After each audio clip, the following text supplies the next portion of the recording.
Meu nome é Ricardo, tenho 35 anos, trabalho como programador freelancer e, normalmente, sou uma pessoa tranquila.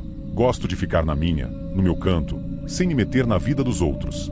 Mas o que vou contar aqui, bem, isso me fez perder o sono por semanas. Não sou do tipo que acredita em coisas sobrenaturais, mas o que aconteceu com meu vizinho Charles é algo que não dá para explicar de forma racional. E vou te dizer uma coisa, no final, eu fiquei com medo de descobrir o que realmente estava naquele buraco que ele cavou no quintal. Tudo começou há alguns meses, quando notei que Charles, meu vizinho da casa ao lado, estava agindo de maneira estranha. Charles era um cara calado, sempre foi. Desde que seu filho desapareceu, 5 anos atrás, ele se isolou ainda mais. Mas ultimamente, o comportamento dele estava ainda mais esquisito. Ele passava a maior parte do tempo no quintal, olhando fixamente para o chão, como se estivesse planejando algo. E isso começou a me deixar inquieto. Eu sempre observei tudo de longe, sem me envolver, mas tinha algo de errado com Charles, e eu sabia disso. Uma noite, enquanto eu trabalhava no meu escritório, ouvi batidas na porta. Era Charles. Ele nunca vinha até minha casa, então já achei aquilo estranho. Ele estava sério, com o rosto cansado e olheiras profundas. Sem rodeios, ele pediu uma pá emprestada. Confesso que na hora não pensei muito, só entreguei a pá e perguntei de forma casual: "Para que você precisa dela a essa hora da noite, Charles?"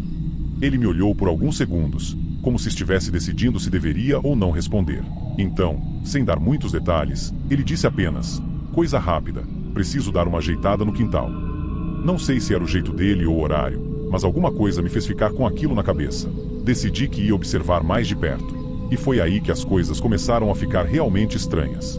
Naquela mesma noite, depois de entregar a pá para Charles, fiquei observando de longe, da janela do meu escritório.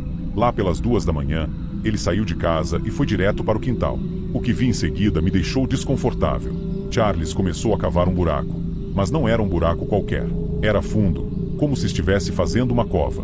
As luzes do quintal estavam apagadas, e ele só usava uma lanterna para iluminar o local. Eu fiquei ali, parado, sem acreditar no que estava vendo. Toda vez que a pá cravava no chão, eu sentia um arrepio subir pela espinha. O som era abafado pela terra sendo jogada de lado, mas a cena era perturbadora. Charles cavou por horas, e eu não conseguia tirar os olhos dele. A cada movimento, a sensação de que algo horrível estava para acontecer aumentava. O que um homem como Charles, com um passado tão pesado, estaria fazendo cavando um buraco daquele tamanho no meio da noite? Na noite seguinte, eu já estava preparado para observar de novo. A curiosidade havia me consumido por completo. Charles voltou ao quintal, e dessa vez, ele não estava apenas cavando. Eu o vi arrastando um saco de lixo preto até o buraco. O saco parecia pesado. Ele fazia força para movê-lo. Quando ele finalmente o jogou dentro, minha mente começou a correr com as piores possibilidades. O que tinha naquele saco? Eu só conseguia pensar no filho desaparecido de Charles. Fiquei chocado, congelado. Não tinha coragem de sair da minha casa para confrontá-lo, mas ao mesmo tempo, não conseguia parar de olhar. Vi Charles terminar de cobrir o buraco com terra e, quando ele voltou para dentro, eu estava suando frio. Algo estava muito errado ali, e eu sabia que não podia simplesmente ignorar. Naquela mesma noite, decidi que precisava saber o que realmente estava acontecendo. Algo me dizia que eu não podia deixar aquilo para lá. Esperei até que as luzes da casa de Charles se apagassem. Tentando reunir coragem, saí pela porta dos fundos. O ar estava pesado, e o silêncio da madrugada só aumentava minha ansiedade. Caminhei devagar até a cerca que separava nossos quintais. Minha respiração estava acelerada, e eu sentia o coração batendo forte no peito. Quando finalmente me aproximei do buraco recém-coberto, o cheiro de terra úmida invadiu minhas narinas. Fiquei ali, parado, encarando aquele pedaço de chão como se ele fosse me dar respostas. Então, me agachei e toquei a terra com as mãos. Estava fresca. Mas antes que eu pudesse fazer mais alguma coisa, um estalo vindo da casa de Charles me fez levantar de imediato. Minha mente gritou para eu sair dali. Sem pensar 2 vezes, virei as costas e corri de volta para minha casa, o coração disparado e o corpo todo tremendo. Na manhã seguinte, ainda abalado pela experiência da noite anterior, fui até a janela para observar o quintal de Charles. Para minha surpresa, o buraco que ele havia cavado e que eu tinha visto de perto na noite passada estava completamente coberto, como se nada tivesse acontecido. A terra estava nivelada, e não havia qualquer sinal de que algo tivesse sido enterrado ali. O mais estranho foi ver Charles agindo de forma ainda mais esquisita. Ele não saiu para o quintal como fazia todas as manhãs. E, ao contrário dos dias anteriores, ele evitou completamente o contato visual comigo. Eu o vi de relance através da janela, mas ele parecia diferente. Mais quieto, mais tenso. Era como se ele estivesse escondendo algo, não só de mim, mas de si mesmo também. Aquela sensação de inquietação voltou com força. O que ele tinha feito? O que estava naquele saco? E por que ele estava agindo assim? Depois de ver o buraco coberto e o comportamento cada vez mais estranho de Charles, minha mente começou a criar teorias. Eu não conseguia parar de pensar no que poderia estar escondido ali. E o pior de tudo, o que Charles tinha feito com aquele saco de lixo preto? Será que era o corpo do próprio filho? Será que ele o tinha enterrado 5 anos atrás e agora decidiu desenterrar para esconder em outro lugar? Cada vez que tentava raciocinar, acabava voltando à mesma ideia. Charles havia cometido algo terrível. Talvez ele estivesse envolvido no desaparecimento do próprio filho e agora estivesse tentando encobrir tudo. Quanto mais eu pensava, mais as peças se encaixavam, pelo menos na minha cabeça. Mas eu não tinha provas, só suspeitas. E a cada dia, Charles ficava mais distante, mais reservado. Evitava até passar pela frente da minha casa, como se soubesse que eu estava de olho nele. Isso me deixava ainda mais nervoso. O tempo passou, e aquela história nunca saiu da minha cabeça. Eu continuei observando Charles à distância, mas ele não cavou mais nenhum buraco e não fez mais nada que parecesse suspeito. Porém, eu sabia que tinha algo muito errado ali. Aquela inquietação, aquele medo de descobrir a verdade, me consumia. Comecei a viver com medo, olhando por cima do ombro toda vez que saía de casa. E se ele tivesse descoberto que eu estava observando? E se ele achasse que eu sabia demais? O medo de que Charles pudesse fazer algo contra mim começou a crescer. A tensão entre nós era palpável, mesmo sem que trocássemos uma única palavra. Até hoje, quando olho para o quintal dele, consigo imaginar o que estava naquele saco. O que Charles estava escondendo. Eu nunca soube a verdade, e talvez seja melhor assim. Às vezes, é melhor não cavar demais, porque a resposta pode ser muito pior do que imaginamos.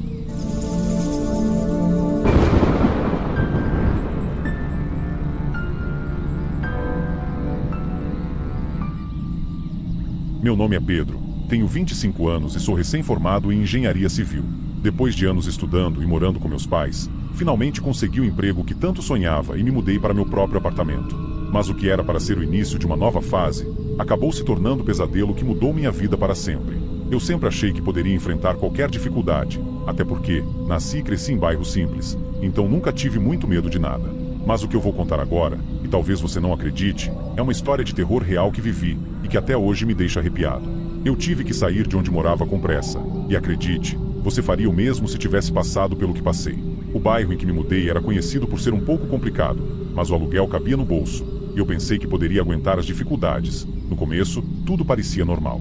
Mas logo percebi que, no apartamento ao lado, viviam 2 mulheres. Uma mais velha, sempre com a cara fechada, e outra mais jovem, que parecia diferente. Fiquei sabendo que ela tinha problemas mentais, mas ninguém falava muito sobre isso. O problema é que, durante a noite, ela fazia um barulho ensurdecedor, o que tornava impossível descansar. Eu tentei ignorar o incômodo por alguns dias. Afinal, quem sou eu para julgar os problemas dos outros? Mas na terceira noite, sem dormir direito, eu estava no meu limite. Fui até o apartamento ao lado e bati na porta, já meio irritado. A mulher mais velha atendeu, e eu tentei ser o mais educado possível. Expliquei sobre o barulho e pedi para que ela tentasse controlar a situação. Ela me encarou por alguns segundos, como se eu fosse o problema, e simplesmente disse: ela não pode se controlar. E antes que eu pudesse responder qualquer coisa, ela fechou a porta na minha cara. Voltei para o meu apartamento ainda mais irritado e sem saber o que fazer. Tentei esquecer o ocorrido, coloquei uns fones de ouvido e fui deitar, torcendo para que aquela noite fosse diferente. Só que o barulho não parava, e por algum motivo, naquela noite, algo parecia ainda mais inquietante. Senti um calafrio, mas tentei ignorar. Quando consegui finalmente pegar no sono, estava longe de imaginar o que aconteceria nas próximas horas. Era madrugada quando acordei de repente, com uma sensação estranha de que algo estava muito errado. No início, pensei que fosse apenas mais uma das crises de barulho da vizinha, mas logo percebi que não era isso. O silêncio era perturbador. Então, senti um movimento no canto do meu quarto. Olhei para a porta, e lá estava ela, a mulher perturbada, dentro do meu quarto. Ela estava de pé, parada, com os olhos fixos em mim, respirando de forma pesada. Fiquei paralisado de medo, sem saber o que fazer. Ela começou a andar na minha direção, de forma errática, derrubando tudo que estava no caminho. Meu coração disparou, e, sem pensar 2 vezes, pulei da cama e corri para a porta. Tranquei-a atrás de mim, enquanto ouvia os gritos e o som dos objetos sendo jogados no chão. Consegui sair do apartamento correndo, desci as escadas e fui direto para a rua. Peguei o telefone com as mãos tremendo e chamei a polícia. Em poucos minutos, eles chegaram e levaram a mulher embora. Eu estava em choque. Mal conseguia acreditar no que tinha acabado de acontecer. Mas o pior ainda estava por vir. Depois de todo o caos, ver a mulher sendo levada pela polícia me trouxe um alívio temporário.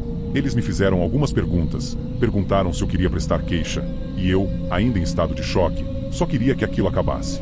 A mulher mais velha, a responsável por cuidar dela, observava tudo de longe, sem esboçar reação. Ela não se aproximou em nenhum momento, nem para se desculpar ou explicar o que havia acontecido. Seu olhar fixo e frio apenas aumentava minha sensação de desconforto. Passei o restante da madrugada tentando me acalmar e colocar meus pensamentos em ordem. Afinal, eu acreditava que com a polícia envolvida, a situação estaria resolvida. Mal sabia eu que aquele era só o começo dos meus problemas. Naquela noite, eu mal consegui dormir, revivendo em minha mente a cena aterrorizante da mulher dentro do meu quarto. No dia seguinte, acordei com uma leve sensação de alívio, achando que tudo estava sob controle. Me levantei, tomei café e tentei seguir minha rotina, como se nada tivesse acontecido. No entanto, ao sair para o trabalho, me deparei com a mulher perturbada voltando para o apartamento ao lado. Fiquei completamente atônito. Como assim ela foi liberada tão rápido? Ela parecia ainda mais descontrolada, mas o que realmente me arrepiou foi o olhar da mulher mais velha, que acompanhava. Quando nossos olhares se cruzaram, senti um calafrio que percorreu minha espinha. Ela me olhou de uma maneira ameaçadora, como se soubesse que agora eu estava com medo. E talvez fosse exatamente isso que ela queria. O peso daquele olhar me seguiu durante todo o dia, e a ideia de que a mulher perturbada estava de volta me deixou paranoico. A cada minuto que passava, eu pensava se aquela noite seria pior que a anterior. E se ela entrasse novamente no meu apartamento, eu não teria tanta sorte duas vezes. Eu sabia que algo estava prestes a acontecer. Foi naquele momento que tomei a decisão. Eu precisava sair dali. Viver naquele bairro, naquela situação, já não era mais uma opção para mim. Quando cheguei em casa naquela noite, a tensão no ar era quase palpável. O barulho na casa ao lado continuava, e o medo de que a mulher perturbada pudesse aparecer novamente me manteve acordado a noite inteira. No dia seguinte, comecei a procurar um novo lugar para morar. Já não era uma questão de dinheiro ou de conveniência, era sobre sobrevivência. Eu não podia mais viver com aquele medo constante, com a ameaça de que, a qualquer momento, algo ainda pior poderia acontecer. Eu saí daquele bairro uma semana depois, e até hoje não consigo passar por lá sem sentir um arrepio. A imagem da mulher perturbada, de pé no meu quarto, e o olhar ameaçador da mulher mais velha me assombram até hoje. E se eu pudesse te dar um conselho, seria este: nunca ignore os sinais. Se algo não parece certo, provavelmente não é. E se um dia você cruzar com vizinhos como os meus, corra enquanto ainda há tempo.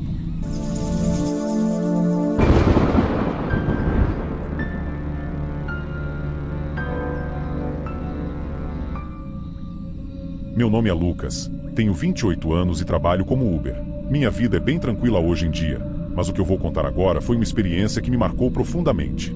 Eu tinha apenas 15 anos quando vivi uma história que me deixou com cicatrizes psicológicas que carrego até hoje. E olha, se eu pudesse dar um conselho, seria: nunca ignore o comportamento estranho de alguém, por mais inofensivo que pareça no início. Tudo começou quando minha família se mudou para um bairro novo, em uma cidade pequena. Eu morava com meus pais e meu irmão mais novo, Gabriel. Ele era 2 anos mais novo que eu, e nós sempre fazíamos tudo juntos.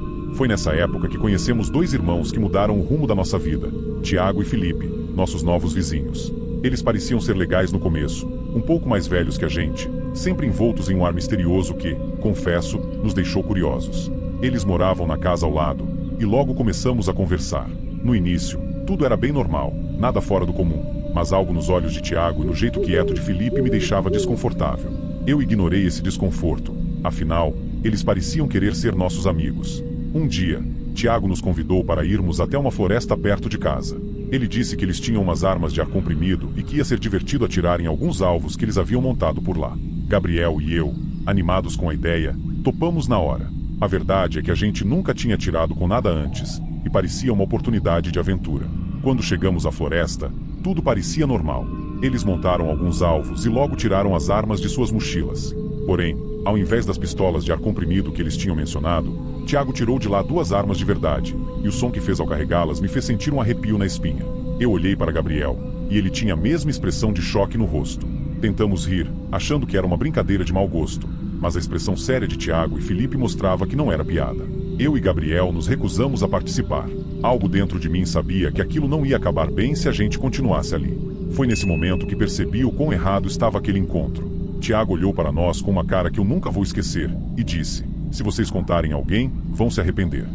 Aquela ameaça de Tiago ficou no ar, e eu e Gabriel saímos da floresta em silêncio. Era como se o ar tivesse ficado mais pesado. Estávamos nervosos, mas, ao mesmo tempo, tentando entender o que tinha acabado de acontecer. O caminho de volta para casa foi feito em completo silêncio, como se nenhum de nós dois soubesse o que dizer. Eu olhava para o meu irmão, e a expressão dele dizia tudo: medo. Assim que chegamos em casa, trancamos a porta do nosso quarto e tentamos conversar sobre o que faríamos. Sabíamos que a situação era séria, mas a ideia de contar aos nossos pais parecia impossível. Eles jamais nos deixariam sair de novo se soubessem, e isso ainda era o menor dos problemas. O pior era a ameaça de Tiago. O jeito como ele falou não parecia brincadeira. Naquela noite, deitado na cama, eu não conseguia parar de pensar na situação. Meu coração estava acelerado, e uma sensação estranha de que algo pior estava por vir me dominava. Fiquei virando de um lado para o outro, até que, em algum momento, acabei pegando no sono. Mas o sono não durou muito. No meio da madrugada, eu ouvi um barulho na janela do meu quarto. O pânico tomou conta do meu corpo. Quando abri os olhos, vi Tiago ali, parado, do lado de fora. Ele tinha escalado até a minha janela, e o rosto dele estava parcialmente coberto pela escuridão da noite, o que tornava tudo ainda mais assustador. Ele sorriu de uma maneira perturbadora e sussurrou: "Lembra da minha ameaça? Se você contar a alguém, sua família vai pagar o preço." Eu fiquei paralisado, não conseguia respirar direito, quanto mais falar ou reagir. Só o fato de ele estar ali, no meio da noite, escalando até minha janela, era suficiente para me fazer tremer de medo. Tiago repetiu a ameaça, dessa vez ainda mais sombrio: "Se você contar, eu juro que sua família não vai ver o amanhecer." Ele desapareceu na escuridão da mesma forma que apareceu, me deixando completamente aterrorizado. Eu me virei na cama, tentando entender se aquilo era real ou se eu estava tendo um pesadelo. Mas não era um sonho. Meu coração continuava acelerado, e o medo me sufocava. O medo de que ele realmente fizesse algo. No dia seguinte, eu tentei agir normalmente, mas por dentro eu estava destruído. Não consegui contar nada a Gabriel, nem mesmo aos meus pais. Algo dentro de mim dizia que se eu falasse, a ameaça se tornaria realidade. Eu estava preso naquele pesadelo, sem saber como escapar. Tiago e Felipe começaram a nos seguir de perto, sempre observando, sempre esperando o momento certo para nos lembrar do que estavam dispostos a fazer. E foi assim que passei os dias seguintes, vivendo em completo pavor, esperando que a qualquer momento algo terrível acontecesse. Depois daquela noite, nada mais foi o mesmo. Eu não conseguia dormir direito. Cada barulho me fazia pular de medo. E o pior de tudo é que Tiago e Felipe estavam sempre por perto. Toda vez que eu cruzava com eles na rua, ou os via na escola, eles me olhavam de uma maneira que fazia meu estômago revirar. Eu sabia que eles não tinham esquecido. Eles continuavam nos vigiando, prontos para agir a qualquer momento. Gabriel também parecia estar sentindo o peso da situação. Ele era mais novo, mas não era bobo. Sabia que algo estava errado, mesmo que eu tentasse manter a calma na frente dele. O problema é que a ameaça de Tiago ecoava na minha cabeça o tempo todo. E o que eu poderia fazer? Contar aos nossos pais? Ir à polícia? Cada uma dessas opções me parecia um caminho direto para algo muito pior. Em vez disso, eu fiz o que qualquer adolescente aterrorizado faria. Fiquei em silêncio e tentei continuar a vida. Mas era impossível. Toda vez que eu via Tiago, era como se ele me lembrasse de que estava no controle. Até os professores começaram a notar que eu estava mais quieto, mais retraído. Mas eu não podia contar a ninguém. O medo era maior do que qualquer vontade de desabafar. Finalmente, depois de semanas vivendo naquele estado de pavor, meus pais nos deram uma notícia que, de certa forma, foi um alívio. Íamos nos mudar. Meu pai recebeu uma proposta de trabalho em outra cidade, e isso significava deixar aquele pesadelo para trás. Eu nunca senti tanto alívio em minha vida. Finalmente, Tiago e Felipe ficariam no passado. A mudança aconteceu rápido. Empacotamos tudo, e logo estávamos na estrada, indo para nossa nova casa. Gabriel parecia aliviado também, mesmo sem entender completamente o que estava acontecendo. Eu sabia que essa era nossa chance de escapar, e me prometi que nunca mais deixaria alguém me ameaçar daquela forma. Porém, mesmo depois da mudança, eu não conseguia me livrar totalmente do medo. As lembranças daqueles dias sombrios ainda me assombravam. E o pior de tudo é que eu nunca tive coragem de contar nada aos meus pais. O medo de que algo pudesse acontecer com eles ainda era real, mesmo à distância. O silêncio virou meu companheiro, e a única coisa que eu podia fazer era tentar seguir em frente. Os anos se passaram, mas a lembrança daqueles dias nunca me deixou completamente. Mesmo agora, com 28 anos, casado e levando uma vida tranquila, ainda consigo me lembrar claramente do olhar de Tiago, das ameaças que ele fez e do medo que senti. Até hoje, Nunca contei a ninguém sobre o que aconteceu. Não aos meus pais, nem aos meus amigos, nem à minha esposa. A única pessoa que sabe um pouco do que aconteceu é Gabriel, mas ele também preferiu deixar o passado enterrado. Talvez se eu tivesse falado algo na época, as coisas teriam sido diferentes. Talvez o medo não tivesse me dominado tanto. Mas a verdade é que, quando você é jovem e está vivendo um terror assim, é difícil pensar com clareza. E o pior é que, mesmo com a distância e o tempo, as cicatrizes que Tiago e Felipe deixaram em mim nunca desapareceram. Agora que você conhece minha história, espero que nunca precise passar por algo assim. E se um dia se encontrar em uma situação de perigo, não cometa o mesmo erro que eu cometi. Não deixe o medo te calar.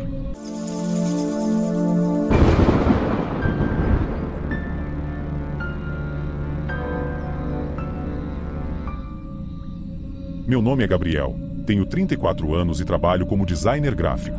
Sempre fui apaixonado por esse lance de poder trabalhar de qualquer lugar. Então decidi comprar uma casa móvel em uma área rural, isolada, longe da cidade. Parecia o cenário perfeito para descansar e me desligar de tudo. Mal sabia eu que esse lugar me traria o maior pesadelo da minha vida. O que estou prestes a contar pode parecer coisa de filme de terror, mas juro que aconteceu de verdade. Essa experiência mudou completamente a forma como vejo o mundo ao meu redor. Se eu soubesse o que me esperava, talvez tivesse vendido a casa antes, ou nunca sequer a teria comprado. Tudo começou quando cheguei naquela casa. Era simples, mas aconchegante. O silêncio e a tranquilidade eram exatamente o que eu precisava. Sem buzinas, sem vizinhos barulhentos, ou pelo menos, era o que eu achava. Meu único vizinho, o tal do Damião, morava a alguns quilômetros de distância. Inicialmente, parecia um sujeito tranquilo, mas eu logo descobriria que ele não era nem um pouco normal. Foi numa tarde tranquila, pouco depois de eu ter me instalado, que conheci o Damião. Ele apareceu de repente, sem avisar, caminhando pelo terreno em direção à minha casa. Era um homem grande, com a barba por fazer e um chapéu surrado. Logo que chegou, foi simpático. Começamos a conversar sobre a região, e ele me perguntou de onde eu era. Sou da cidade, respondi, sem pensar muito. Foi aí que notei uma mudança no semblante dele. O sorriso desapareceu, e a conversa tomou um rumo estranho. Ele começou a falar sobre como gente da cidade não entendia nada da vida no campo, como não sabia respeitar a natureza. Eu tentei mudar de assunto, mas ele continuou. Comecei a me sentir desconfortável, mas por educação, continuei ouvindo. Olha, Gabriel, vou te dizer uma coisa. Quem vem da cidade não dura muito por aqui, ele disse com um tom de voz que me arrepiou a espinha. Naquele momento, percebi que minha relação com ele não seria tão amigável quanto eu imaginava. Depois daquele primeiro encontro, fiquei com o pé atrás em relação ao Damião. Mas, ainda assim, tentei ser cordial. Afinal, éramos vizinhos, e a última coisa que eu queria era criar um clima hostil logo no início. Alguns dias se passaram, e ele apareceu de novo. Dessa vez, me convidou para conhecer a casa dele. No fundo, eu sabia que não deveria aceitar, mas por educação e curiosidade, fui. A casa de Damião era velha, parecia mal cuidada, mas havia algo mais. O ambiente era pesado, sombrio. Enquanto caminhávamos pelos cômodos, ele continuava falando sobre como os moradores da cidade não sabiam nada sobre o campo, e que ele, sim, entendia a verdadeira vida rural. A cada frase, seu tom de voz ficava mais sombrio. Eu sentia que ele queria me intimidar de alguma forma, e a sensação de perigo começou a crescer. Em um momento, ele parou bruscamente no meio da sala e me olhou fixamente, como se estivesse esperando algo de mim. A tensão era palpável, e eu senti que deveria sair dali o quanto antes. Bom, acho que já vou indo, falei, tentando parecer o mais calmo possível. Ele não respondeu, apenas me observou em silêncio, e aquele olhar me acompanhou até a porta de saída. Mal sabia eu que aquele era só o começo. Naquela mesma noite, acordei com um som estranho. Era um grito. No começo, achei que poderia estar sonhando, mas então ouvi de novo, dessa vez mais alto. Era um grito vindo da direção da casa do Damião. Minha primeira reação foi de pânico, mas logo a curiosidade tomou conta. Levantei e fui até a janela. No meio da escuridão, vi uma silhueta. Era Damião, caminhando em círculos, como se estivesse à espreita. Ele parecia falar consigo mesmo, gesticulando de forma agressiva. O medo tomou conta de mim. Fiquei ali, paralisado, observando, até que ele parou abruptamente e olhou diretamente para minha casa. Me escondi atrás da cortina, o coração batendo forte. A última coisa que eu queria era que ele soubesse que eu estava observando. O tempo passou, e o silêncio voltou. Não consegui dormir mais naquela noite, e a sensação de que algo estava muito errado com Damião só aumentava. Aquela noite não foi a única. Os gritos voltaram a acontecer em outras noites. Mas o que mais me assustou foi quando, numa dessas noites, ouvi barulhos vindos do lado de fora da minha casa. A princípio, pensei que fossem animais, já que estava no meio do mato. Mas quando olhei pela janela, meu coração gelou. Lá estava ele, Damião, parado no meio do meu quintal, olhando diretamente para minha casa. Ele estava imóvel, como uma estátua, e só a luz fraca da lua iluminava sua figura sombria. Minhas pernas tremiam, e eu tentei me acalmar, dizendo a mim mesmo que ele não faria nada. Mas o que ele estava fazendo no meu terreno, a essa hora da noite? Fiquei ali, congelado, observando, esperando que ele fosse embora. E depois do que pareceram horas, ele simplesmente virou as costas e foi embora, sem dizer uma palavra, desaparecendo na escuridão. Naquela noite, mal consegui fechar os olhos, com a sensação de que algo terrível estava por vir. Na manhã seguinte, eu não conseguia parar de pensar no que havia acontecido. A presença de Damião no meu quintal, os gritos no meio da noite, a sensação de ser observado. Tudo aquilo estava me enlouquecendo. Eu não sentia mais a paz que tinha vindo buscar naquele lugar. Ao contrário, sentia um medo constante, uma tensão que me consumia. Foi então que comecei a pensar seriamente em vender a casa. Talvez não fosse o lugar para mim. Talvez, viver no meio do nada com um vizinho como Damião não fosse a melhor ideia. A tranquilidade que eu havia desejado havia se transformado em pavor. Eu não conseguia mais me sentir seguro. Conversei com alguns amigos pela internet, e a maioria me incentivou a voltar para a cidade. Não vale a pena arriscar sua segurança por causa de um lunático, me disseram. E eles estavam certos. Mas algo me segurava. Talvez uma teimosia minha em querer resolver aquilo. Ou talvez, um medo de voltar derrotado. De qualquer forma, a ideia de vender a casa começou a se tornar cada vez mais atraente. Depois de dias de tensão e medo, finalmente tomei a decisão. Eu iria embora. Aquela casa, que no início parecia um refúgio, havia se transformado em um pesadelo. Comecei a arrumar minhas coisas. Mas a sensação de estar sendo observado não me deixava. A cada movimento que eu fazia, olhava para a janela, esperando ver Damião parado ali, no escuro, me espreitando como das outras vezes. Naquela última noite, não consegui dormir. O silêncio que antes era tão acolhedor agora parecia sufocante. Quando o dia finalmente amanheceu, peguei minhas malas e as coloquei no carro. Antes de ir embora, olhei uma última vez para casa e, no horizonte, vi a silhueta de Damião, distante, me observando. Seus olhos pareciam penetrar a minha alma, como se soubesse que eu estava fugindo. Mas dessa vez, eu não hesitei. Liguei o carro e parti, deixando para trás o terror que aquela casa havia se tornado. Não olhei para trás, nem por um segundo. Vendi a casa algumas semanas depois. Nunca mais voltei àquela região e, sinceramente, nunca mais quero saber de Damião. Mas até hoje, às vezes, quando estou sozinho à noite, sinto como se ele ainda estivesse me observando, à espreita, esperando.